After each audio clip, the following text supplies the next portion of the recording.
الحمدللہ رب العالمین والصلاة والسلام علی سید المرسلین الصلاة والسلام علیکہ یا رسول اللہ وعلی آلہ وصحبہ یا حبیب اللہ۔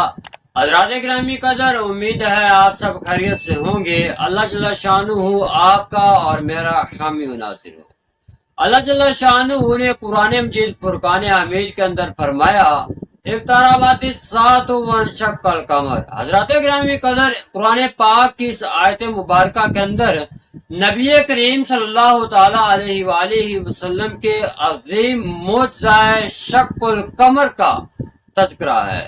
جب کفار مکہ نے اس بات کو جان لیا کہ ہم نے ہر طرح سے اسلام کو دبانے کی کوشش کی ہے لیکن اسلام کو دبایا نہیں جا سکا اور آئے روز مسلمانوں کی تعداد کے اندر اضافہ ہوتا جا رہا ہے، اس وقت ابو جہل نے یمن کے حاکم حبیب بن مالک کو ایک خط لکھا کہ تیرے باپ دادا کے دین کو مٹایا جا رہا ہے اور مکہ کے اندر محمد صلی اللہ علیہ وآلہ وسلم ایک نئے دین کا پرچار کر رہے ہیں۔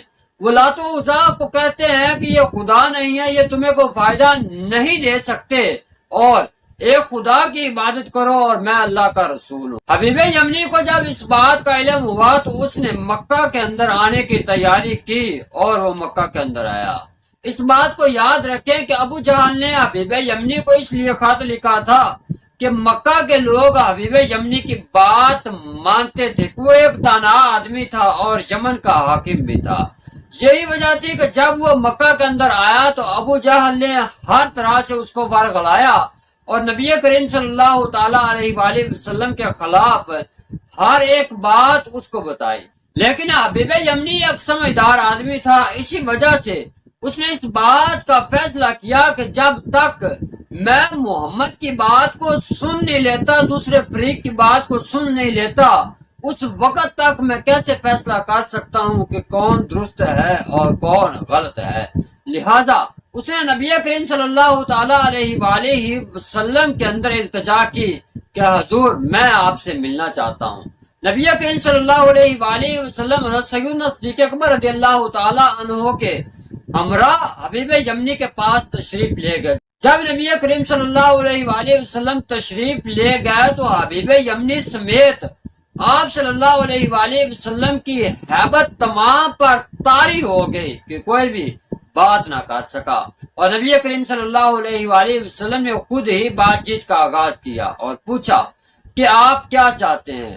حبیب یمنی نے کہا کہ آپ اس بات کا دعویٰ کرتے ہیں کہ آپ اللہ کے رسول ہیں، اور جو اللہ کا رسول ہوتا ہے اس کے پاس معجزہ کا ہونا ضروری ہے، لہذا آپ کے پاس کون سا معجزہ ہے؟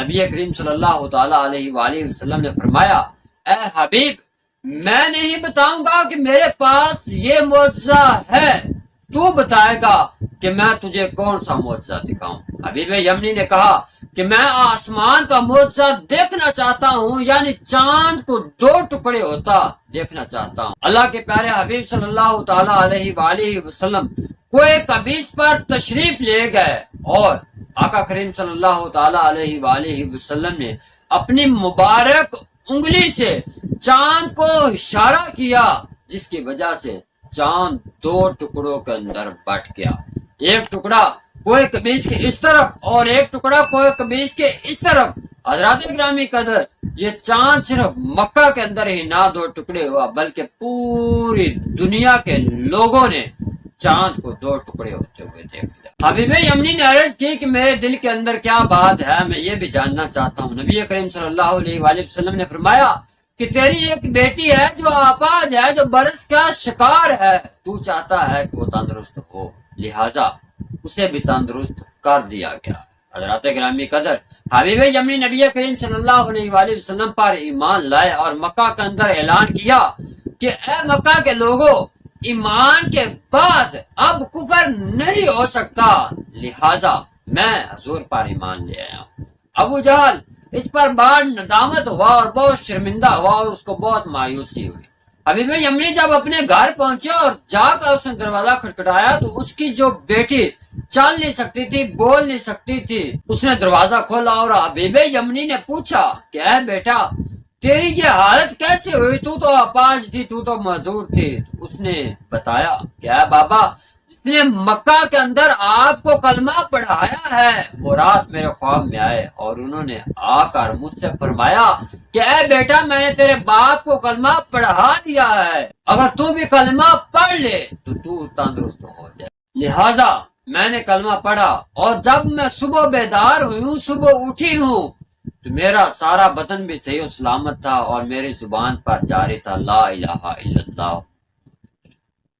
حضرات گرامی قدر، اس آیت مبارکہ کے اندر جو پہلا اس کا حصہ ہے، اس کے اندر ہے ایک تارابات سات، یعنی قیامت جو ہے وہ قریب آ گئی۔ اس کا مطلب یہ ہے کہ آقا کریم صلی اللہ تعالی علیہ وآلہ وسلم کا دور ایسا دور ہے کہ اب کوئی نبی اس دنیا کے اندر نہیں آئے گا، بلکہ اب حضور کا دور قیامت تک باقی رہے گا، اور اب قیامت ہی کا انتظار ہے کہ پہلے جو انبیاء آتے تھے ان کے بعد کسی نبی کا انتظار ہوا کرتا تھا، اور اب حضور کی شریعت ایسی ہے کہ یہ قیامت تک چلے گی۔ اللہ جل شانہ نبی کریم صلی اللہ تعالی علیہ وآلہ وسلم کا مقام سمجھنے کی توفیق عطا فرمائے۔ آمین بجائے نبی الامین صلی اللہ تعالی علیہ وآلہ وسلم۔